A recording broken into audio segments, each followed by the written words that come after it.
1. Anthony Hartwig here with a YSN player profile. I'm joined by Mooney Senior, CJ Sapp. CJ, thank you so much for joining us today. Thank you for having me. It's a pleasure. Now, Tuesday we got the news that no one really wanted to get, and it was that spring sports were going to be canceled. What was your reaction to that news, and what are some of the emotions that were going through your head the last couple of days? As a senior, my experience with the spring sports getting canceled was a bit more unique than other seniors because of my ACL injury. So I wasn't really planning on having a senior season on the field. However, I was still looking forward to being in the dugout with my team and just like cheering them on as much as I could. So when I found out that the season was going to be canceled, I was still pretty upset, because even if I wasn't out there, I still love the team aspect, and being part of the Mooney family has always been something I look forward to on the court, in the classroom, whatever that may be. And so when I found out that they were going to cancel them, I was pretty upset and almost shocked because it's something you could never have foreseen happening. Now, that was the next thing I was going to ask you is everything that everyone wants to know is how's the knee doing? How's your recovery going, and how are you feeling? It's doing really well. It's almost back to normal. I'm just working on getting the strength back up right now. And so I still have probably 3 to 4 more months of rehabbing it and therapy until it's fully back to normal. But it's come a long way, and I'm pretty happy with where I'm at right now. Now, that happened to you in about January, right? Around there? The injury occurred early December, but I didn't have surgery until January. Yeah. Okay, because it was the Boardman game, if I remember right. Correct. Now, when you were going through that and going through basketball season, what was that like? Just trying to still kind of be a member of that team, but of course going through that injury. Right. It was definitely one of the hardest things I've ever had to go through. It was just in that split second, I was running down the court 1 second, and then next, my high school athletic career was over just like that. And so coming to terms with that was extremely difficult. But once I had accepted it and realized that there was no point in dwelling on it, I couldn't change it, I just had to go with the flow, it became easier. And I had to find a way to be excited for my team while also working through what I was going through. Now that you have already had to kind of accept that your senior athletic career was over, did it make the loss of spring sports a little bit easier to kind of handle because you already kind of had to accept that? Yes and no. I would say it was easier because I wasn't going to be playing. I wasn't going to be competing as an athlete, but I was still going to be in the dugout supporting my team. So yes, it was easier, but at the same time, it was hard to grasp and hard to understand. What were some of your goals as you were still trying to be a leader of this team this year that you wanted to kind of see yourself achieve on the softball team? I had talked to my coaches, and they really wanted me to step up and try to help the new players and help whoever was going to take my position. And so I was really looking forward to working with the girls and helping them make it as far as they could, because I feel like we had an extremely promising year ahead of us. And so I was looking forward to working with them and keeping them excited, bad games, good games, whatever that may be. I believe 6 seniors on the team this year. What's it like being part of such a kind of big senior class? It was awesome. Coming up with them from freshman year, it's been so fun. We've gotten really close. The chemistry that us 6 have is almost unbeatable, and so it would have been fun to see what we could have accomplished this year. Now, I talked to Katie Perry yesterday, who's also a three-sport athlete just like you. And what's it kind of like transitioning between the sports? You just really have to be all in on whatever season it is. So during the fall, it's volleyball season. I don't worry about basketball or softball. I'm 150% in volleyball, and that's what I train to play. That's what I practice every day. Like I'm in volleyball. And then once volleyball season's over, that I would say that week or so is probably the hardest part of the transition, just like getting back to like basketball conditioning and being in that kind of shape. And so it's not too hard, and it gets easier the more you switch between the sports. But I mean, it's fun. It changes it up for you, and you just have to focus on whatever sport you're in at the time. How much of a time management adjustment did you have to make when you decided that you were going to be a three-sport athlete in high school compared to middle school?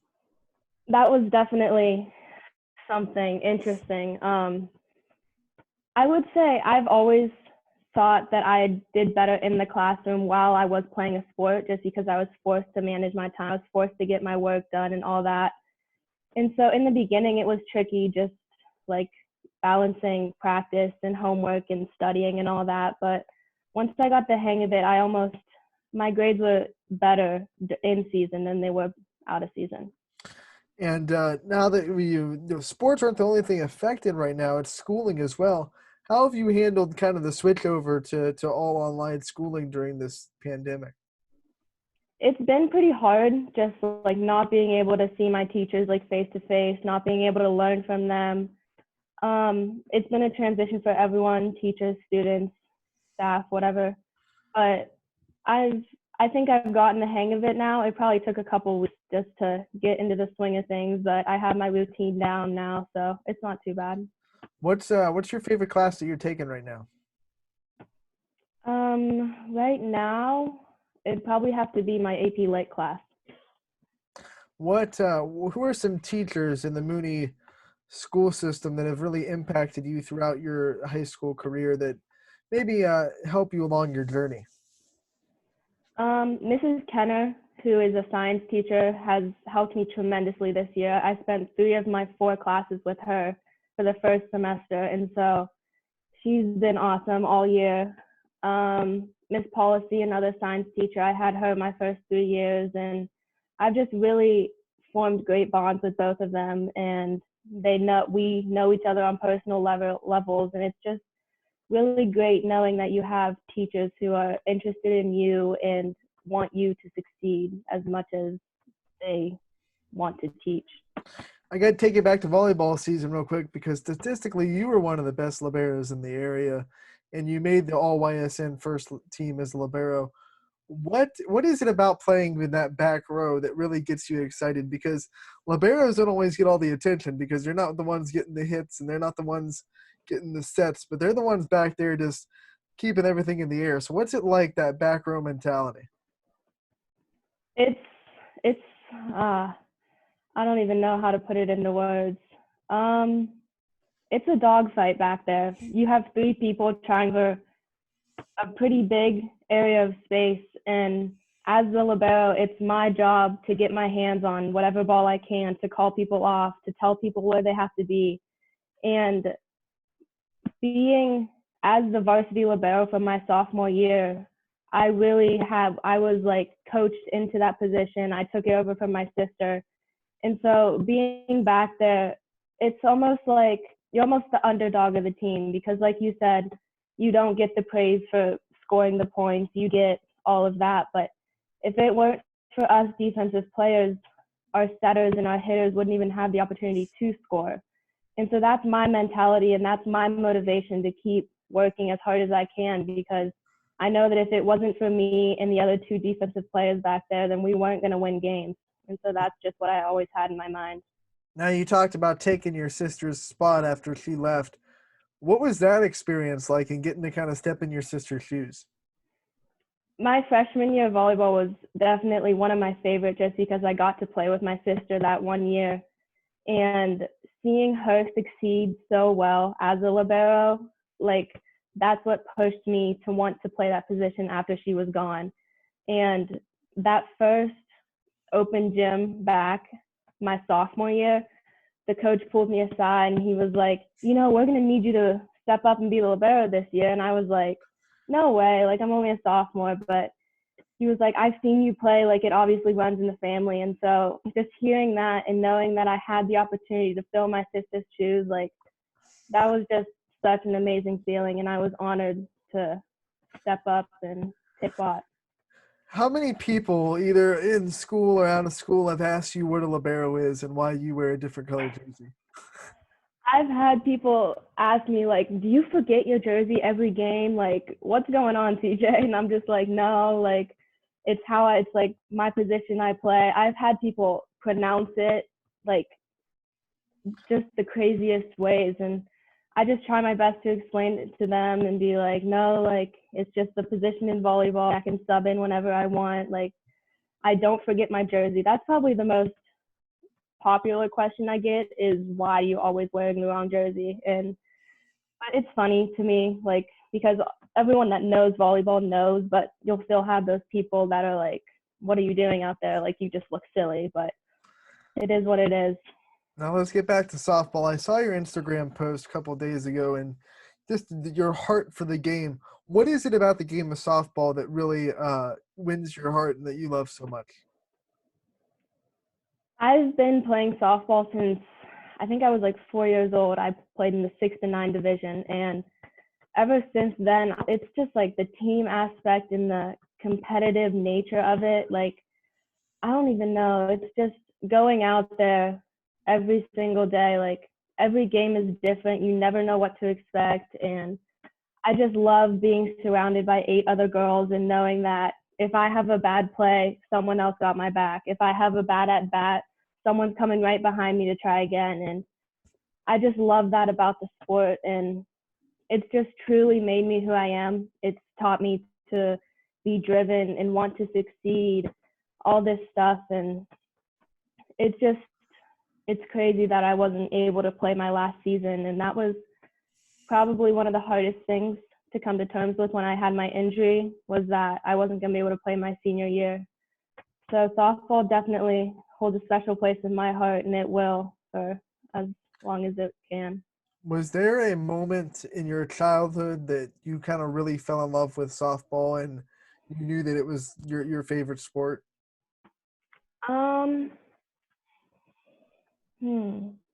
I can't pinpoint a specific moment, but growing up, my dad was my coach since I was like 3 until I was like 12. And so it was sort of our thing, like softball, like let's go to the field and hit. I'll come hit you some grounders, whatever. But like, it was just having that connection with him truly made me love it even more than I love my other sports.